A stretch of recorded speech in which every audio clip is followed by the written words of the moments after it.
Let's get it over with. All right, everybody. Welcome to another episode of the Freezin for NFC North Podcast, episode 164.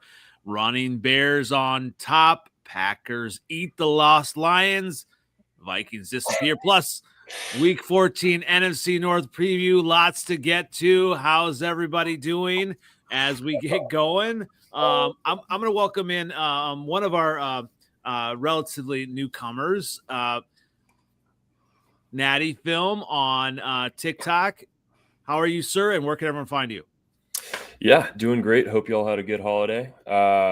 You can find me on Instagram or on Twitter at Natty Film, and on Instagram I'm at NA Productions IG, and then on YouTube I'm just NA Productions. Very good, very good. And RevTrev, fresh off your own podcast with a nice hat there. Where can everyone find you? You can find me everywhere. RevTrevNFL. Come on, I just made an awesome video about the Bears-Packers preview, NFC North battle. I just made another video on TikTok right before. That's why I was late. I apologize. I'm creating content, everyone. So, and yes, Nate, I had a fantastic Thanksgiving. Boy, it was beautiful and wonderful. Good to see you guys tonight. Absolutely. We'll get to that. And I absolutely am elated to welcome in Seventh Letter. Where can everyone find you as we get started? Seventh Letter for Twitter, X, same OG, Instagram, Facebook. As you said, as we were getting ready, let's just get it over with. I noticed there's no Vikings fans here. Shocking. Well, we should be having one soon. But yeah, the Vikings disappeared versus the Seahawks. And we'll get to that as well. He's pretty good, man. He in the bathtub, yo. He's coming. I am NFLOutdated. You can find me on Twitter X, on YouTube, on Instagram, and on Freezin #4 pod on TikTok. And you can find me on the top of the entire NFC and Super Bowl favorites. Get out of town. Who saw that coming? Nobody saw that coming. But hey, you know what? I'll take it. All the Packer fans coming at me. I love it. I love it because this is the time of my life as a Bears fan. We are in the golden age of Chicago football. I'm loving it. But obviously, golden age. Golden age of the Chicago Bears. And let's get right into it. Obviously, on Black Friday, as I said, I was telling Seventh Letter, I was watching it in enemy territory with lots of Packer fans cheering against me, and yet I remained calm and I remained excited to see the Bears running the ball, running down the throats of those the vaunted Eagles defense, who so many people said it was not possible. They said my Bears were going to get run out of the building. It was just going to be over. But it was just a complete domination, 24-15. You looked at it and you watched the game, and I just could not believe like how many open holes. Former Philadelphia Eagle DeAndre Swift, it was like he was playing against a Pee-wee defense. He was just running left, running right, running everywhere. And, when you look at it, helmet stickers, of course, I'm going to give it to number one, the offensive line. I mean, they just were dominating the Eagles. And I get it. I'm ready for any and all of the cold water, that the weather was bad, this or that. Maybe the Eagles aren't as bad, as good, but the Bears, they are for real. And that's what they showed on number one there. Number two, our defense, Dennis Allen. I mean, the takeaways we talked about last week, Jalen Hurts doesn't turn the ball over. What happens? We get an interception. We get on the tush push. We get, and I don't know why other teams don't do this, but we strip sack. That was a key moment of the game. You look at the Bears, and then obviously I'm waiting for the cold water on Caleb. He did not have his best game, but when it mattered, down the stretch, 5 of 7, and just a perfectly placed ball roll into his left, and just right in the waiting hands of Cole Kmet to basically seal that game. I mean, no matter what anybody says coming, after me, the Bears are the first seed in the NFC playoffs right now, obviously courtesy of the Carolina Panthers loss, or actually win over the Rams. So, hey, the Bears are who I thought they were. I told you they'd be 11-6. I told you, no one believed me. We're on our way. We're close. We're right there. Obviously, big game coming up. But all right, throw some cold water on my Bears for me. Who wants to start? I'll start. There it is. I'll start. Yeah. You motherfuckers had the easiest schedule I ever saw in my life. And the last couple games that the Eagles played, even against us, the Packers, the offense did nothing. And today, on Friday, the Eagles did not come to play. They underestimated y'all. And one thing that was different is all your cornerbacks came back. Other than Stevenson, I think everybody was back, right? Mm-hmm. Now, if the pass rush, because you don't really need linebackers. To me, your linebackers are average at best. Yeah. You know what I'm saying? They average anyway. So it's not really a big loss. Well, I was say I love what Dennis Allen did. He brought 5 DBs in and just all of the different things. I mean, so obviously kudos to the offensive line, but Dennis Allen, just the things that he's able to do. And now Nishan Wright. Good. So Briscoe always been hitter. That's why his head was hurting all last season. You know what I'm saying? You know what I mean? Briscoe always been a hitter. So Briscoe was back. What's the corner number 1? He was back. Jalen Johnson, Is Gordon back? Gordon is not quite back yet. Oh, maybe he was. No. Then the guy that's filling in on the other side, the tall one, he good. He's Deshaun Wright. Deshaun Wright is in. They keep trying to throw over the tall dude. Like, oh my God, why even do that? Like, they keep doing that, and he plays. He got confidence. So when Deshaun Wright, right. So when I saw y'all running the ball down their throat, and then I seen like they couldn't really do nothing offensively. Remember, I always say, even when I was like, when the punks get tough, like the sucky players start making plays and they get confidence and the momentum, I knew it was over. And by the time Caleb started throwing, you know why he went that way? Because y'all ran the ball 40 times at him. And so, everybody was down. Cole Kmet in the back of the end zone, wide open.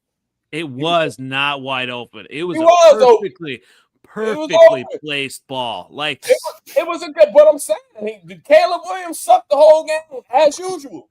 No, he played within the offense. It was. Man, he is the number one pick, windy. Calling him Justin Fields every week, just like you used to kiss and hug Justin Fields. You kiss and hug him with them average ass 50% passing ass stats every week. It's not him. He running the ball 40 times a game. You got an offensive line. Everybody's back. The defense was back, and the Eagles ain't that good. Period. Hey, you know what? What's scary about this Bears team is you're right. We're not even 100%, and Caleb's not even playing 100%, and we're still at the top of the NFC. So I don't know, Trev. I know you got something. Average quarterback. Another one. I'm waiting for the cold water. Bring it. I can't beat him either because we cook. So I've been waiting since Friday for this. So, Natty Film, you got something? Someone's got something for me. Come on. Yeah, I mean, I don't totally disagree with some of the stuff Seventh Letter was talking about. I'm not going to detract as much as he did. I'm not. I will say it was an impressive win. I would guess that pretty much everyone here expected the Eagles to take care of business. I know that I did. I said it was going to be 2013 Bears, didn't I, Trev? Yep. Did I say he was going to win? Yep. You did. I wasn't here. I don't know. I said the Bears were going to win if the Eagles' run game did not show, and they didn't show. Well, that's fair. You got like side bets on things. You know what? I didn't have any qualifiers. I said the Bears were going to win. So go to the tape. I said you was going to win. You did. You did. Seventh Letter is throwing the challenge flag. We will. Well, it's a fact. You did say that. But yeah, I mean, this game really came down, like, obviously to the Bears rushing offense, which has been pretty impressive this season. The Eagles offense has just completely broken over the past few weeks. I think like we really seen it over the, like, I haven't been watching all the Eagles games, but I have watched the past few, and you had the Packers game where they couldn't get going on offense, the Lions game where they really couldn't get going on offense, and now against the Bears game, which Justin Fields might stink. He might stink. I've not been fully on that train up until now, but man, that was a pretty tough game to watch when it came to did I say Justin Fields or did I say Jalen? You did say Justin Fields. That might have been a this is a weird you still weren't wrong. Jalen Hurts. I have always mixed those two guys' names up, legit, like for 3 years now. So whatever. The point remains, that was a difficult game to watch from his perspective. The Eagles defense has been pretty good on the season, so I was surprised that they were able to dice them up that much. Although when I did dive into the stats a little bit, I did not realize that Philly is actually bottom 10 in yards allowed per game. So it wasn't quite as impressive as I initially thought, but I'm not going to detract from it. Still was an impressive game. Caleb Williams, like you said, he played within the offense, right? And I try to be reasonable with that because I like to try to, you can't expect all these players to go crazy every game. Like sometimes the game just calls for, a certain play style. Like Jordan Love didn't go crazy against the Vikings because the run game was just working. So it's, in some cases that's fair. But yeah, I mean, impressive win by the Bears. I think Caleb Williams is kind of, it feels weird to say because I don't think he's been that bad this season, but it does kind of feel like he is holding back the Bears team a little bit. And even Ben Johnson said that basically in his press conference when he had mentioned. Man. What was that? He's playing within the offense and he threw the ball. You know what though? Yeah. Okay. I'm gonna hold the offense 36 times, 46%. Come on, man. I'm going to tell you. So Ben Johnson also said that he actually, and I love this about Ben Johnson, he messed up a call and that Caleb corrected it. So hey, I love to see that. So Caleb is starting MVP. I mean, MVP. We're getting there. I mean, we're winning with Viking castoffs, Nashawn Wright, who was thrown on the scrap heap by the Vikings, and now he is like an all-pro. So I don't know, Dre. I'm pretty excited about this turn of events here. I mean, I think it's fair to be excited, like in that aspect. Like, I mean, yeah. I will say, I mean, I don't think anyone expected the Panthers to win that game with how the Rams were generally playing. Panthers, man. Panthers got a good defense. I mean, They do. Yeah. All right. It's their offense that I was more questionable about, if anything. I'm liking, like last year, toward the end of the season last year, Bryce started playing really well. You know what I mean? They just wasn't helping him out. Now he got a receiver, that rookie. Mm-hmm. They are on the rise. They are on the rise. They've gotten better every week. All right. Well, let's move on. Whoa. Oh, I've been waiting. I've been waiting. All right. I want you to know, Andy. Yeah. I was wrong. I was wrong. I thought your Bears were frauds, and I thought the Eagles were going to win, and it was going to be a convincing win, but not like crazy. Okay, I was wrong. Okay, you can clip this. I was wrong. You were right. Okay, nobody in the entire world thought the Bears would be 9-3. Okay, I would say this. I'm not going to throw any cold water on your Bears. Okay, you guys had an impressive win against the Eagles. I know everyone wants to poo-poo on the Eagles right now. We lost to them. Lions lost to them. That was impressive. I did not see that coming. I could not believe your O-line and that run game. That was spectacular and well done. The Eagles definitely – the Eagles fans were booing them at halftime. They're booing him before halftime. The Eagles fans are mad, and they just won the Super Bowl, and they were the number one team in the NFC this year, and they're booing them. The Eagles fans are not happy. So congrats to your Bears. Well done. My family came up for Thanksgiving from Chicago. They went to the Eagles game. I was fighting for my life from Friday to Monday morning, fighting my back against the wall. I swear they was out of their minds. Y'all going to the Super Bowl this year, by the way. According to my aunt Eleanor said y'all going to the Super Bowl, so I guess it's gonna happen. You know what I love, Seventh Letter, and obviously I'm glad you made comments here. What I love about Ben Johnson, and I think, you know, everyone's kind of finding out, and around the league, they're talking about so many positive things about Ben Johnson because of all of the play design that they do. And I think that's what kept the Eagles defense on their heels, is that a lot of the motions were doing similar to when the 49ers back in the 90s, when they were, or actually, sorry, with Shanahan, when they were doing a lot of motions and things like that. They're making things look the same, and just the play design, just it has the defense hesitating for a second or a half second, and then they're not able to attack as much. So that is why I think the Bears were able to run so much, is just the different schemes. And Caleb and the team is all starting to buy in right now. And obviously we got some big games coming up, but you knew I was going to be excited about this one, and I appreciate the excitement as well. So I'm going to give you Trevor the first start on this one. So for the Packers, Packers love Turkey Day, eat Lions, and 31-24 win in Week 13. So hand out some helmet stickers for your Packers. Sponsored by Dr. Pepper. Dr. Pepper 0 right there. Doc. It's good for you. Just like turkey is good to eat in Detroit. This is the second time we've come in and kicked the crap out of your team. And you know what? Jordan Love is unbelievable in Thanksgiving. 4 touchdowns, baby. I mean, what else did you let's give it up for Jordan Love. Okay, Andy. Okay, here we go. I'll give it up for him. All right. Yeah. 4 touchdowns. Nobody saw that coming. This was the excellence of execution.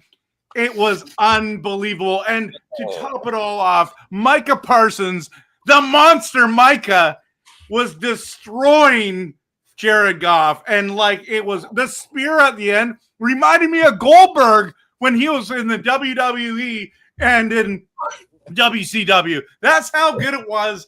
Everything about I took the day off.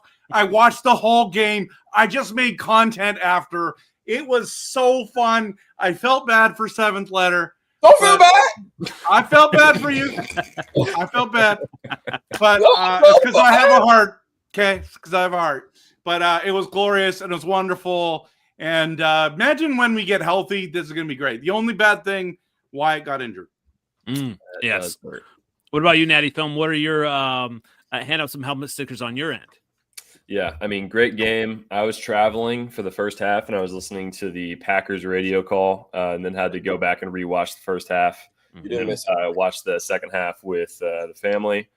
Great game. Obviously, got to give a helmet sticker to Jordan Love. I thought he played a fantastic game.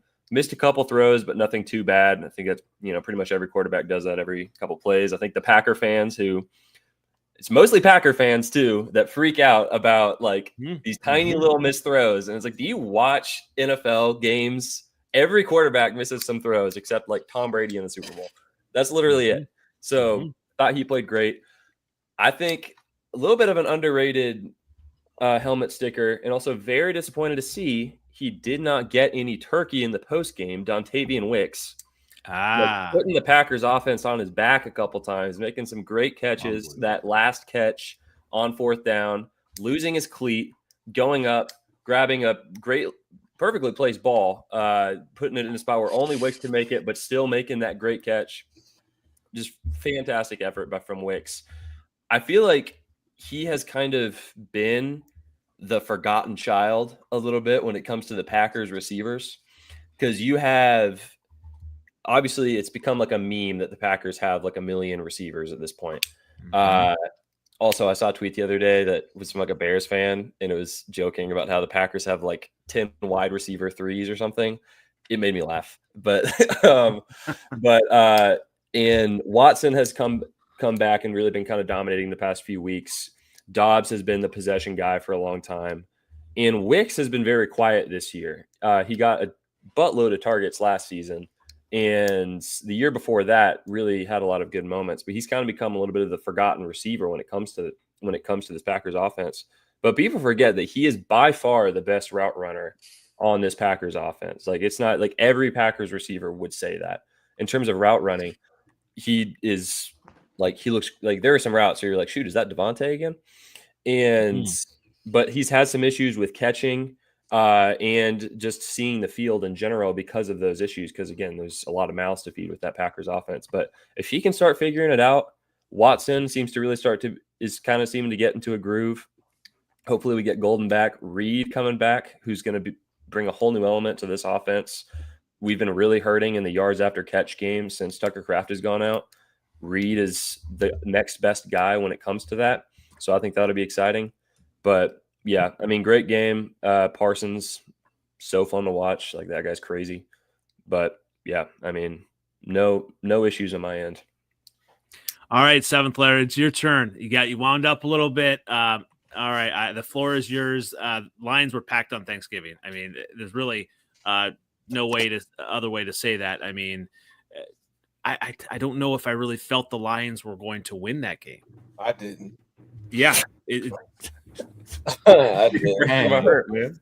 I did it. Yeah, we was hurt in the middle of the line again. So it's like, it's nothing we could do. Like, and honestly, to be honest, I was kind of proud that we even only lost by 7. Like, the offense didn't look as bad. It's just on, third down and fourth down, we couldn't do much, when it counted, when it mattered. Jameson Williams is a beast. That guy. I like the fact that coach is adding him to the offense, because he's like, Amon-Ra gets 7 catches, it's 78 yards. Jameson Williams get it, it's 144. You understand what I'm saying?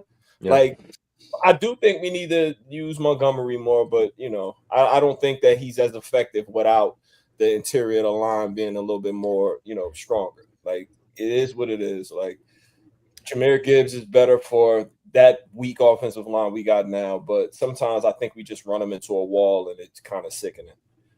I mean, if this might have been a different game though if Amon-Ra didn't get hurt, I think, right? No, yeah, I don't think so. I don't think it matters. Maybe on third down, yeah, maybe on one of those fourth downs, but we wasn't converting fourth downs with them, so it don't really matter. So I don't know, man. I'm just glad it's over. I hope the bleeding stop. I can't wait till the season's over. You know what I mean? Like, like, I can't wait. That already. Yeah, I'm done. I signed in. My boy, Frank ain't coming back. He failed the physical. Yeah, he had a 3rd grade 3 hamstring tear. He's trying to come back. Like, how did he not know? Yo, yeah, he knew. Yeah, it was like the world was over. It was like, no Frank Ragnow. It was like, what happened to Frank? What happened? Man, he had a grade 3 hamstring tear, trying to come back. Like, he's tough. He played with a broken throat for a whole season one time. He tough as nails, but sit your ass down. I hope he come back next year. So all we got to do is draft a real guard or something. I'm over it, man. Like, right now, no more Lions gear. I got on my soccer hat. I don't even know who the fuck this is or what it stands for. Nothing. It say football. That's what I'm gonna be watching. Tell you what, Seventh Letter, this just in, coaching does matter. I mean, you lost Ben Johnson. It's not my coach. It's not Ben Johnson. It's not. It's my O-line. My O-line. My offensive line is the problem. We can run the same plays. My offensive line is broken. Like I told you, I didn't care about Ben Johnson. When Frank retired, it hurt. I knew it was going, because it's going to be Graham Glasgow in the middle, and he's a bum. And he was hurt. Yeah. Even he was hurt. So it's like, it's over, man.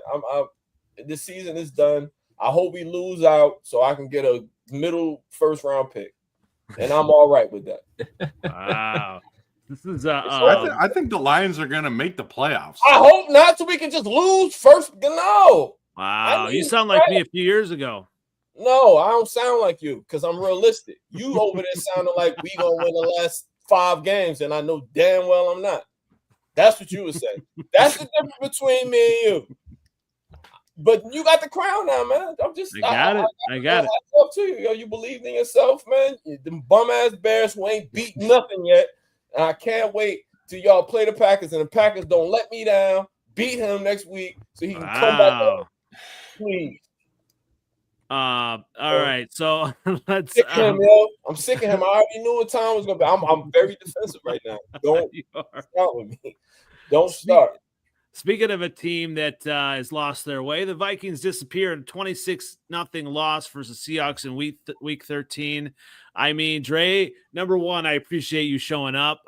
In previous years, we didn't have a Viking fan that would show up in these devastating losses, but maybe pass out some blame and maybe there's a little bit of light at the end of the tunnel for you. What light? Or not? What light? I watched the horrible game. Yo. Yeah, I mean, what? Last week was like the first week that I've ever like kind of not picked my team to win, and then look what happened.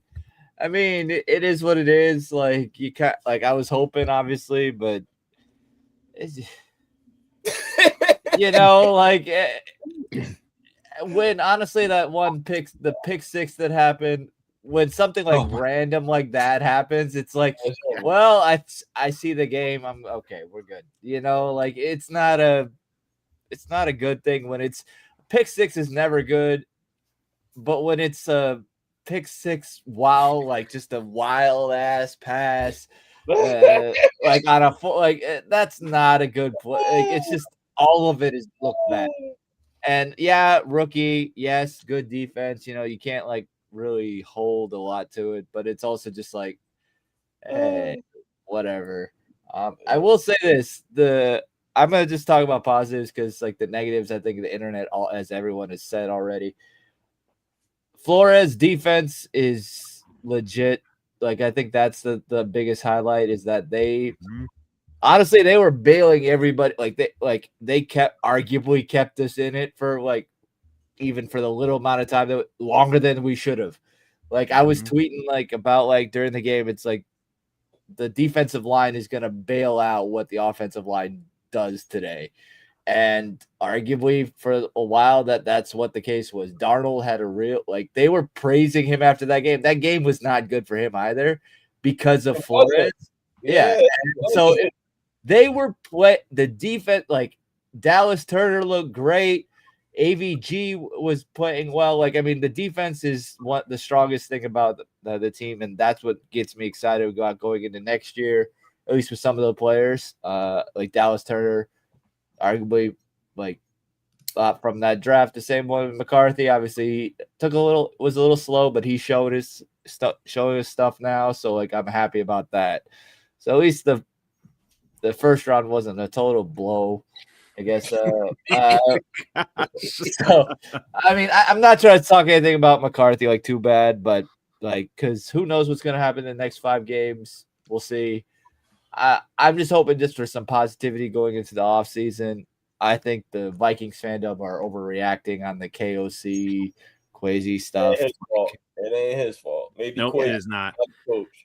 It ain't got nothing to do with O'Connell. I'm not calling him that. Hey, it's interesting. You're already talking about off season. You sound like me from a few years ago. I mean, you don't never sound like this. That's true. You never sound like this. You don't talk about the draft until you're officially knocked out the playoffs. Nobody is yet. I'm technically not knocked out, but it requires everyone here to lose. Like they gotta lose every other game. Believe. Skull. I mean, I can always. But I'm realistic at a certain point.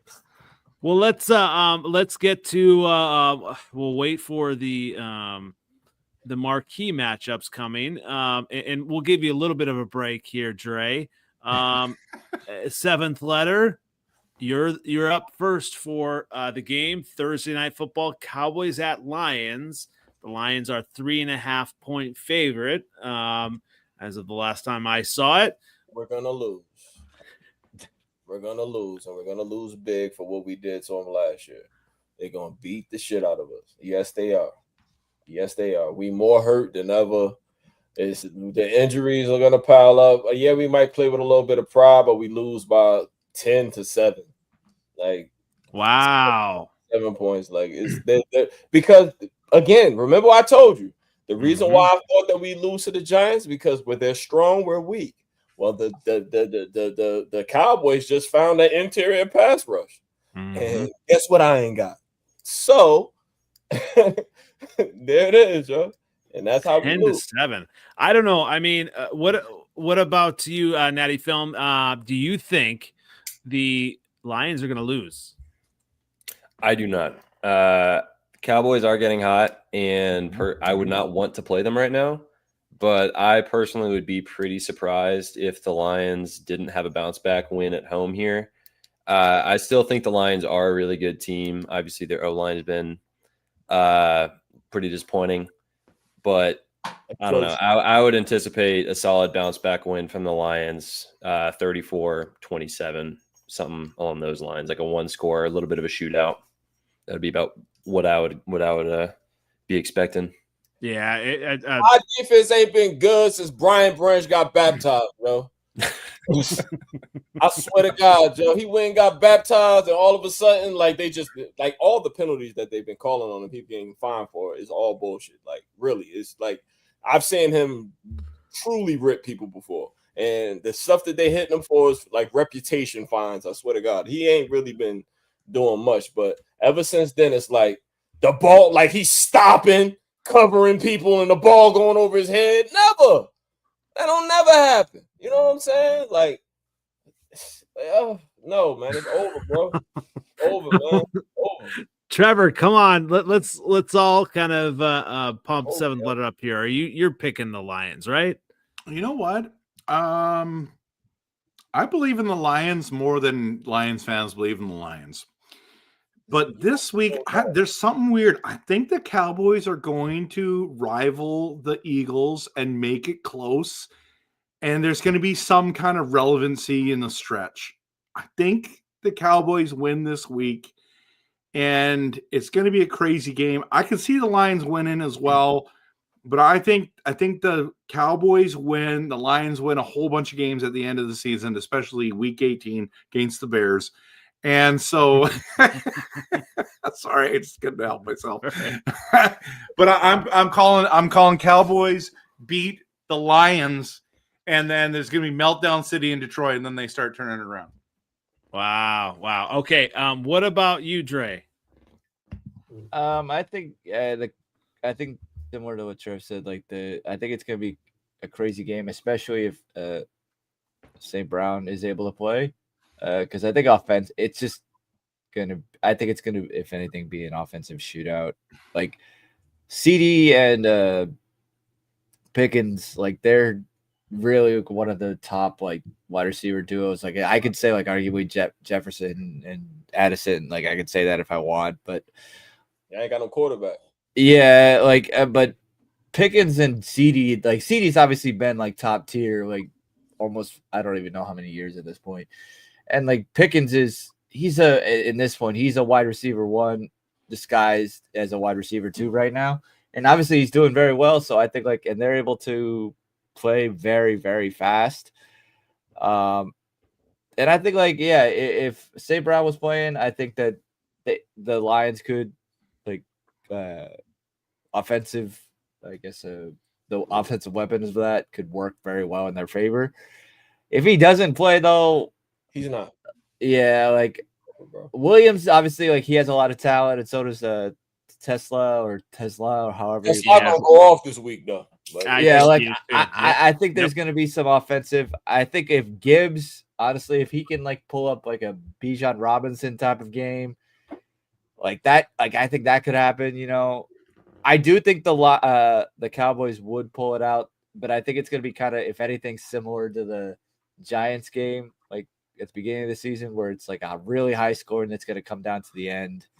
Maybe not as high as that, but I don't know, 34-31. But I think the Cowboys probably will pull it out again. Yeah, they're going to like they always do. Well, You got to kill the Cowboys in order for them not to cheat for the Cowboys. So they're going to seventh letter, you said 10-7. I don't see any. I mean, no. I said we're going to lose by 7 to 10 points. 10 okay. Because I'm like, no. Crazier things have happened, but I think it's going to be a blowout. My first inclination, I wanted to say that this is going to be a 37-37 tie because I think Dallas loves the ties, and especially within the NFC North, other than the champs, the Bears, we beat them. But I'm thinking actually that the Lions are going to win 37-34. I think you're right. I think Tesla is going to step up, and I just think if the Lions can, limit some of the big plays early and get out to an early lead, I think the Lions can take this one. Seventh letter. Come on, have some hope here. I feel like this. You don't know us. Like, see, you don't know your team. I know your team. I know my team. All right, I know my team, and I know how we win. Number one, we depend too much on big plays. That ain't never been our style. Now, we'll get explosives, but the only time we score is if it's a 20-yard, 50-yard run. Something like that. That's not how you win. That's just not how you win. That ain't how we win. That ain't how we've been good the last 3 years. All right? That's not how we play. That's not how we play. That's just not how we play. I already know. And if you stop the big plays, you stop us. Period. Tell you what, I mean, it obviously, I feel like this is a turning point. If the Lions don't win this game, like, hey, seventh letter, you better win. I feel like if you don't win this game, like, we won't, bro. Okay, and I'm gonna be fighting more this week. All right? I'm fighting again this week because I got to deal with the Cowboys at work because we whooped their ass so bad last year, and I talked so much shit. Now I got to defend myself. So much negative for a guy in the best stretch his team has ever had. Seventh letter. Maybe you got We'll be back. We ain't that bad. We just need to feel like I think we overestimated I think Brad Holmes realized, I overestimated myself. I should have made some trades. I should have did something, got some depth. While the Eagles got better and they still suck, we could have got better and been better. We can't get no pass rush because all we do is depend on one guy and they chip him and grab him and they don't call nothing for him. Every week, I got to sit there and watch that shit. So we just need somebody else. We just need something else. We got to do what the Rams did. We got to take the F them picks type of mentality. We got to pick good players and not developmental players because it's only worked out the first 2 drafts we had. The last couple, none of it has worked. None of it panned out. None of it. We got to stop this dreaming and wishing and acting like we good. We the Lions, Joe. We ain't been good. Speaking of team that's not good, and actually 2 teams that are facing off that are not good, particularly at this moment. Trey, whatever this Commanders at Vikings, obviously the Vikings are still a 1.5 favorites at home. Are they now? JJ McCarthy is coming back. Woo! So give us some keys to the Vikings winning this week and getting that all-important 5th win that I said that they was going to be their benchmark this year. I mean, yeah, I think it's just they got to let McCarthy play, just go out there and play and not think too much. I think that's arguably the biggest thing. And just so he's kind of accurate, basically in those fourth quarters, do that four quarters of a game. I mean, I think this one, I'll go back to my roots of rooting for my team, more. I think they can win it, mostly just because the Commanders are a shell of what they should be at this point. They played their ass off on Sunday night. I mean, they can. Don't get me wrong. It's just Mariota is a traveling backup for a reason. I like Mariota. I liked him when he was at Oregon. I think he has a lot of talent. But at the end of the day, I think that their defense is old, honestly. They do have a lot of talent, but we have stopped Debo before. So I think we have a lot that I think our defense is going to be able to stop that. I think I'm not worried about that. If Daniels was playing, I think it would be a little bit different because obviously he's a lot younger and he has a lot, I think, more talent than Mariota. But because he's not, I think our defense will take care of their offense. He might. They're gonna go all the way up until Friday. That he might play. I don't know. Put him down for they break his arm, dude. They RG3 him. They better chill out. Yeah. I don't think they should, especially given that division, especially what we were saying about the Cowboys. But I mean, if he plays, yeah, I think like the Commanders I think they could probably win that. But if he doesn't, I think the Vikings, I think they can make it work. You know, I'll say that. Yeah, I think they just got to be accurate. I mean, you always have you have the best receivers.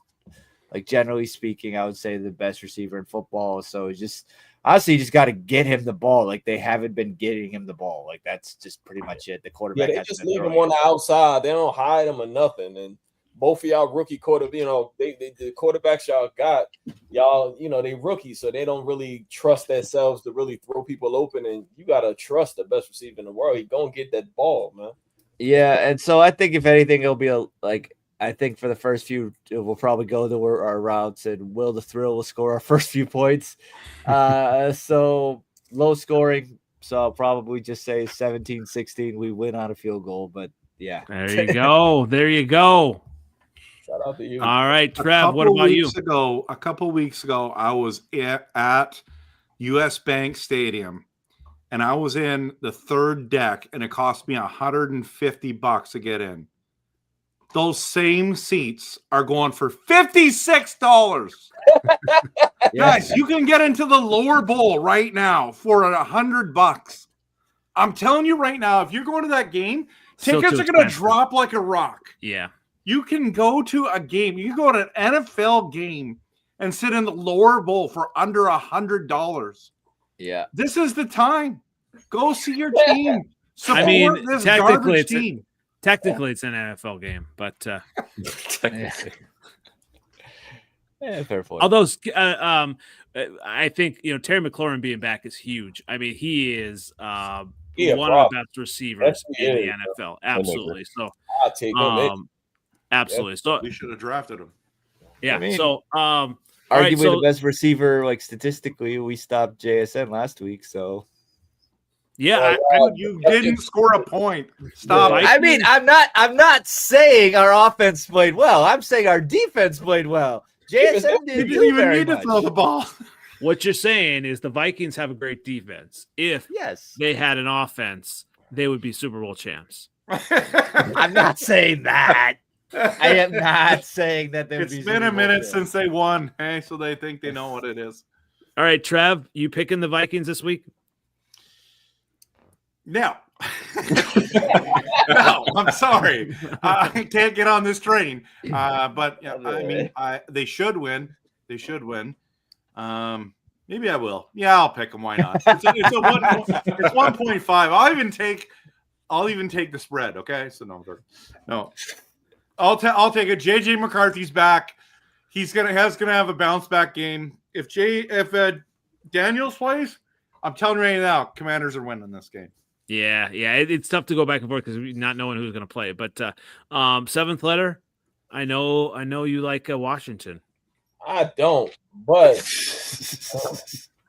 I do think I don't know. Mariota is just he another one of those wild card kind of guys. Him and Jameis, yeah, they just wild cards. But I think the Vikings defense is really good, and he's not as wild as Jameis. You know what I'm saying? Where he'll turn the ball over on some goofy shit like fumble or something. But it's McCarthy, man. He's not moving that offense. He's not. I can see him turning the ball over, trying to be aggressive this week. So I'm gonna go with the Commanders because I just feel like their defense is old, but that experience in this superpower. You know what I mean? So. Did you see Jameis Winston posted on I don't know, it was Instagram or whatever that of a flashback that he was trying to tell his younger self to just walk by the Publix market and not pick up any seafood and just keep walking. Yeah, I mean, but you know what's so crazy about that, man? He still was the number one pick, so it didn't really matter. It did, yeah. Really bad. And him and Mariota, I mean, they've kind of been like both like career backups the last few years trying to make it work. Mariota, I mean, he shows out, but it's just I feel like he's just kind of just right there, and maybe I do think he does kind of come through this week, and he has his receivers. So it's like, yeah. So I'm actually going to pick the Commanders here, and it's going to be like an ugly 13-6 game. The Commanders win. So what about you, Natty Film? Are you picking the Vikings or the Commanders here? I was honestly thinking the exact same thing as you. Like, ugly game, not high scoring. I do think that the Commanders are going to pull it out no matter who's quarterbacking. I don't know, man. Like, that Vikings offense is so bad. Like, it's like seemingly no matter they might be better off not having a quarterback, honestly. They need to bring in Kendall Hinton, and they'd probably be better off. Love that reference. But yeah, I mean, I don't know. I mean, the Vikings defense is very good, but I mean, the Broncos defense is pretty good, and Mariota was kind of looking pretty sharp against them. So that's a great point. I don't know. I'm feeling a Vikings ugly victory. All right. We do have some breaking news here on. Did you say Vikings ugly victory? Oh, did I say Vikings? Sorry. Yeah. I'm getting all my words mixed I'll take it. I'll take it. You know what? I'll stick by it. All right. All right. So we do have some breaking news here. I want to break up. The Bears are the number 1 seed in the NFC. Just breaking news. Let everybody know. We knew that. Didn't know that. It is. I checked again while you were talking just then, and it still is the case at this very moment. So let's go ahead and go into the marquee 7th letter. Now, this one is actually the marquee matchup in the division. What's crazy is the Bears are the number 1 seed. The Packers are the number 7 seed. So if by chance, I'm not saying it's going to happen, but if by chance the Bears lose, they go from the number 1 seed to number 7 seed. It's just crazy in NFC. And maybe that says how good our NFC North is, truly. But all right, I'm going to give this one to you, Trev. All right, Packers, Bears. You know what I like about this is finally you're good. You know what I mean? You've been telling me for 4 years that you're going to be good. Mm-hmm. Bears fans have been telling me for years you're going to sweep us. And I'm like, win a game first. You know what I mean? So finally you win a game. Then you're like, oh, we should have swept you. You almost, the key word was almost beat us. You didn't. And so this is so great because they just flexed both of our games. Mm-hmm. The week 14 and week 16 both got flexed. Mm-hmm. So that means the Bears are finally relevant again, which means that this is must-see TV. And I can't wait for Sunday. Now, it doesn't say the Packers are the favored by 6.5. 6.5. Yeah. Wow. It's going back and forth. 7, 6.5. Wow. Yeah. I mean, it is at Lambeau, so. I get it, but you guys are the number 1. You're the number 1 team in the NFC, and you're already getting disrespected by Vegas. I'll take think it. about that for a second. I'm all right with that. They don't believe in you. They don't believe in you. This is like no one believed in me last week. No, you didn't even believe in me last week. Hey, I'm not offended. I told you. I've been telling you it's time to jump on the Bears bandwagon, and if you're not ready now, that's fine. We'll still be here. And, I mean, Trev, are you picking the Bears or are you picking the Packers? The Bears are going to score 23 points. It's going to be amazing. I thought the Packers are scoring 27. We're winning this game. It's going to be close. I get it. Bears fans are loud. Packers fans are loud. It's getting crazy. Nobody thinks you're going to lose, blah, blah, blah. I'm impressed with the Bears. They're way better than I thought. But I think because it's in Lambeau, I'm giving it to Green Bay. So you said 27-23 Packers. Okay, that I mean, both defenses are pretty solid. So I'm going to give this one to you now, Natty Film. I know you're going Packers, right? I'm going to list off a few stats here that I thought were interesting. All right. So the Bears defense is bottom 10 in points allowed, yards allowed, rush yards per game, pass yards per game. However, they're the top team in turnovers with 26 on the season. That is how they're winning a lot of these games. Their offense has been a little bit so-so at times, at least from the passing perspective, but their defense has been opportunistic. The turnover battle is going to be huge in this game. I don't think Green Bay is going to have an issue scoring, but they cannot make mistakes in this game. They were making a ton of mistakes a few weeks ago when they had that little midseason slump. They have seemed to shore up a lot of those, and now they're starting to look like they're getting into a groove, but they cannot revert to that same, like, those issues that they were facing. I think that's going to be a huge factor. Another thing that's interesting here from the other side of the ball. So the Bears offense versus the Packers defense. Packers defense is top 10 in rushing yards allowed. So 8th, yep. Top 10 in passing yards allowed. So the Packers defense, in theory, is built to defend against the Bears offense, in theory. That being said, Ben Johnson, when he was with the Lions, like, he seemed to have Hafley's number, at least last season. They only had one season where they played, but both games he kind of diced up Hafley and his defense. And obviously Hafley didn't have Parsons. It's an entirely different defense now, but Hafley's got to figure out, what he's going to be doing in this game. I think it is going to be a close game. I do think that Green Bay probably, I would anticipate to be like a close 2-score game. So like maybe Green Bay gets like a field goal towards the end to make it a 2-score game, but it's still like a nail biter throughout. But I mean, I don't know, man. I think this is an exciting game. It's crazy to say there hasn't really been a meaningful game between Green Bay and the Bears since like the 4th and 8 Randall Cobb game, like in 2013. Like, I was looking through the list of like all the matchups. That was like the last time that there was a matchup where it was meaningful for both games or for both teams. I'm excited. I think it's going to be an awesome game. I don't know. I think it'll be fun. All right. So I obviously you gave some stats here, and I'll start with Micah Parsons. Obviously, he is my number one concern on that defense.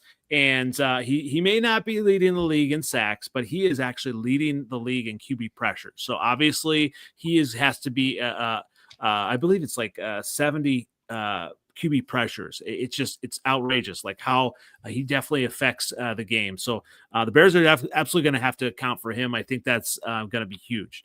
You talked about the Bears offense. All right. The Bears, would it be surprising to you that the Chicago Bears, my Chicago Bears, are leading the league in big plays, 94 big plays, and that's a plays of 20 yards or more. We are leading the league. 54 of those plays, obviously, we've got 54 plays that are rushing yards of 10 yards or more. All right, so obviously the Bears are. You say we're not score a lot of points. We're not a good offense. Hey, we are really coming to the big plays, and obviously it helps when you have a running game. It helps when Ben Johnson's scheming it, everything open. I think that's we're starting to kind of come to it where Caleb understands what Ben Johnson wants from him in certain plays. Obviously, that they looked at that last play to Cole Kmet. There was a layup that he could have just taken. He could have just taken for the first down to continue to move the chains.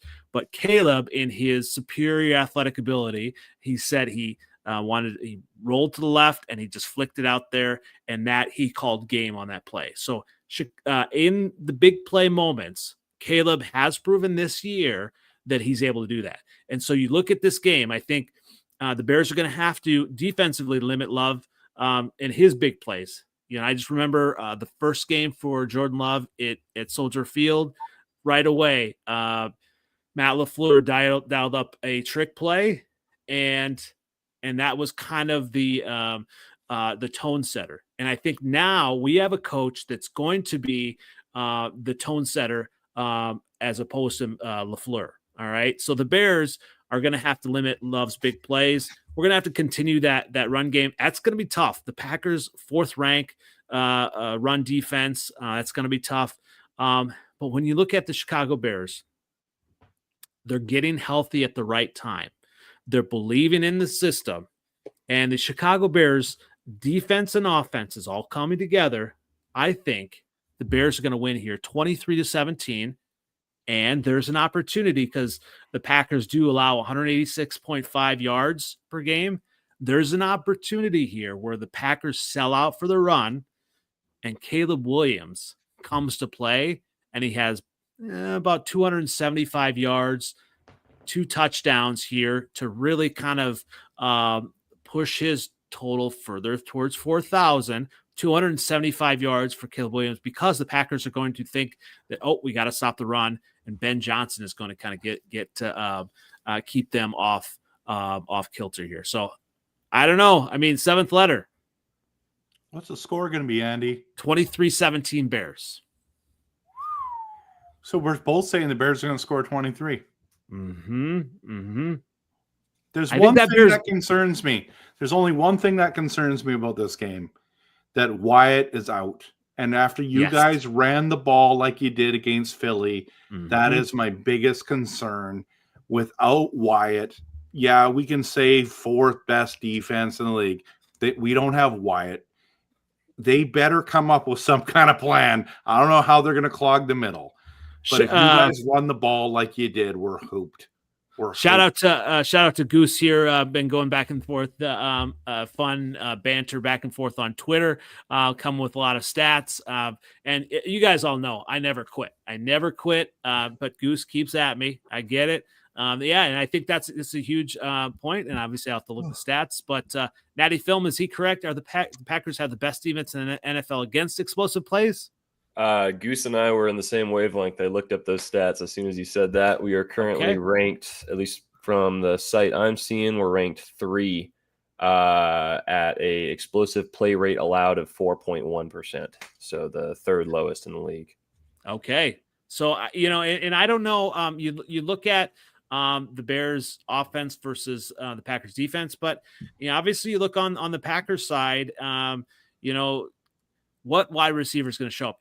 Is the Christian Watson who it catches pretty much everything going to show up, or is Wicks going to show up? I just don't know. Obviously, it seems like the Packers have done a little bit more now to fill the hole that Tucker Kraft and find out the right snaps and everything to fill that void. But I don't know if Tucker Kraft and if Jaden Reed.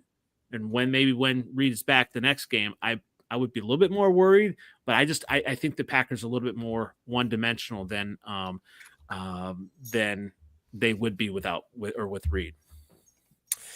Possibly. Honestly, I'm kind of feeling like the Packers are going to really try to lean into the run game in this matchup. It's supposed to be freezing cold. I think it's like the low is like 3 degrees. I think at the time of the game, there's probably still going to be snow on the ground outside of Lambeau. It's been like freezing all week. But I mean, I think Matt LaFleur is really going to try to pound the rock this game. I think he's really going to try to get Josh Jacobs going So I don't know. We'll see. I think a lot of this game is going to come down to the 2 coaches and how they. I think there's going to be a fun matchup between LaFleur and Ben Johnson that we've really been waiting on ever since that first press conference when Ben Johnson made it personal right away, wasted no time. All right, 7th letter. Are you which side are you on? Come on, pick a side here. I'm gonna surprise you. I'm gonna go with the Bears. Ooh. And the reason I say that is because y'all have like I said, y'all corners are back, and I think y'all can just man up with the Packers. I think y'all match up well with them. And sometimes when Love gets a little bit and when he think he has to make something happen, I mean, he made shit happen on us, but we suck. But y'all got momentum. You know what I'm saying? And that's when he tends to make mistakes sometimes. Like, remember when he did that little push pass against the Eagles and it was a fumble, like little goofy shit like that he do. And he does have one thing he does is challenge your cornerbacks. And guys getting picks. It's gonna be cold out there. Packers have a drop problem at times. You know what I mean? And for them too, playing in Green Bay in the cold, sometimes they appear to be a dome team. That's how they play. And I think that's why we were a bad matchup for them last year. And Ben Johnson remembers that. He'll hand that ball off on you. That's what we used to do to the Packers. We just ran the ball on them a lot last year. We went for it on every fourth down one time on them. All runs. So I'm going to give it to the Bears. And unfortunately, the Bears going to remain in the number 1 seed, man. Love this 7th letter. This is we're in tandem here. This is amazing. We're not in tandem. We're not in tandem. It's just a perfect storm. This is what it's called. It's called my favorite storm. I love this storm. I know you love this weather a lot. Yeah, I think defensively you guys like kind of match up well with their receivers. And Packers kill you. They don't really run and kill you, and I don't think their attack is strong enough to kill you. And here's the thing. Obviously, in the past, the Bears. You look at the Bears, front four. We're not getting the sacks. We're not getting notoriety. But that front four is really kind of stepping up. Montez Sweat, and we're controlling the line of scrimmage more than we have in the past. Montez Sweat and some of these other players are starting to step up. And Grady Jarrett, you have the pieces in place. If we can just kind of obviously, keep Josh Jacobs in check. I'm a little bit more scared for Emmanuel Wilson, right? I think, the change of pace, if they're kind of going back and forth, I mean, that would be smart on the Packers side. But what about you, Dre? Are you on the Bears side or the Packers here? In short, I'm not on either, and I hope it ends in another tie. But, but I will say I was actually now curious because I was looking it up. It's like, how are the Bears actually the number 1 seed? And I'm looking at it, and and correct me if I'm wrong by anybody, it's the conference wins and losses because it's better conference. Yes, yep. Yeah, and then so it's like looking at that in the Rams, they have like 20 more points on PF. They have a better divisional the Bears shouldn't be number 1. The Rams still should be it, aside from this random, this last little bit. So I'll say, sorry, that's a little bit late on the water on the Bears, if anything. Hey, that's all right. Yeah. But I mean, they can play well. I think there's a lot that they have, the rushing game especially. But I think saying that Parsons, he's not top of the league when it comes to sacks, he's not getting that. I mean, that's just because he's not named. He's not named. Why am I blanking? Myles Garrett. He's not named him just by just that alone. No one's catching Myles Garrett at this point, and he's only half a sack behind number 2. So it's I think that Micah Parsons is going to be a dangerous man to deal with, and he's going to make Caleb probably do some really dumb stuff. Caleb doesn't turn the ball over other than that was a fantastic play by the Eagle defender. That was a fantastic play. Caleb has not been turning the ball over. But one thing about the Packers, they tackle well. Yeah, that's true. Yeah. Well, because I will say this, when we played the Bears the first time, there was a lot of should have been sacks, but he squeezed out of it. Mm-hmm. I don't think the Packers are going to play in that same vein. So I think like Seventh Letter said, they'll actually bring him down. And by stupid stuff, I don't just mean interceptions. I mean kind of interact, pulling JJ McCarthy's, if anything. Maybe 50% passing again. Yeah.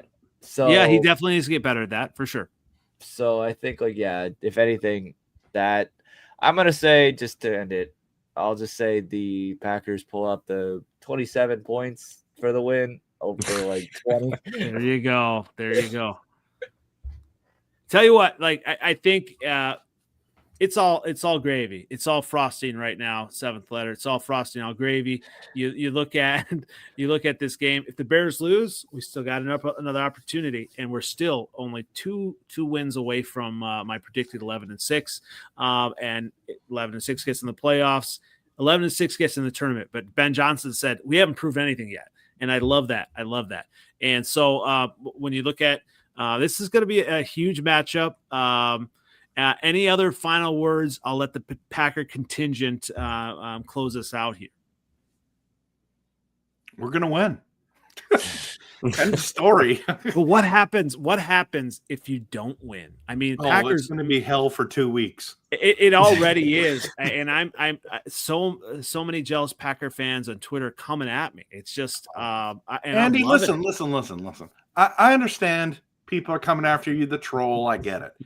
People are coming after me too, bro. I love that. Delusional Bears fans are unbelievable. They're so loud. It's like the offseason when you win your banners. You know what I mean? Those ones. That's exactly what it's like. And I get it. You're 9-3. You should talk. You should say something. But like the idea that you're the only one getting they're coming after me, and it's delusional. At least Packer fans are reasonable. Just saying, when it comes to being number one, even if you have the number one seed, you could still go 0-1 in the playoffs and be a first round exit or not a second round exit. Yeah, that's exactly what happened last year. Nobody believes in them, Andy. They got to prove the world wrong. Prove the Bears have. Hey, I don't know. I think Natty, you're at least a little bit scared of my Bears. Come on. No. I mean, they played. I'm just saying.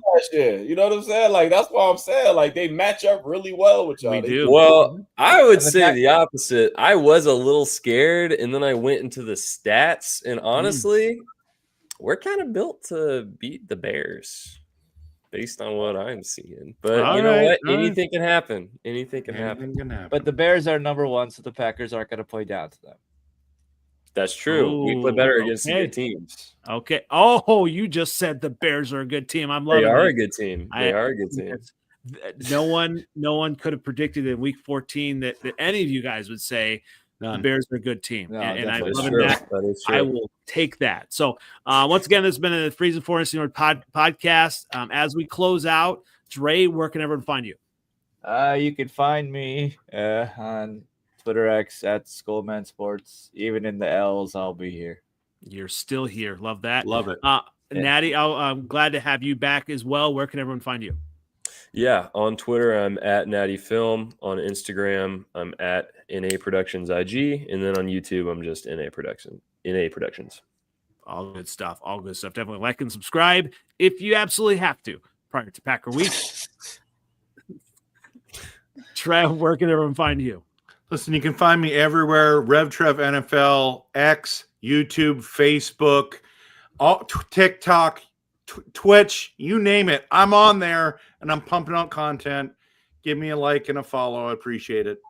Well, as a Bears fans, and I think more Packer fans and Viking fans follow me than all anyway. But Bear fans, Trev stuff is not for the faint of heart. But definitely Packer fans, all good stuff as well. And definitely like and subscribe all his content. And you can find me on NFL Outdated on Twitter X. You can find me on Instagram, YouTube, and find us on Freezin number 4 pod on the TikTok. Right now, I am on top of the North, but still with the official title, 7th letter. Where can everyone find you? You can find me 7th letter 4 on Twitter X, same OG on Instagram and Facebook. Always a pleasure to see you guys. Everyone have a safe weekend. Have fun, eat some wings. If your team's losing, Love on the Spectrum is a really good documentary series on Netflix, which because I'll probably print it on the bar about 9:30, 10 o'clock when I start seeing what it's looking like. And I miss the confident 7th letter. We're gonna get him back eventually. I'm gonna get it back. All right. All right. Thanks everybody. Once again, this has been the Freezin for NFC North podcast. We'll see you again next Wednesday, 9:30 CST. Have a good night, everybody. All right. Go See ya. Pack, go.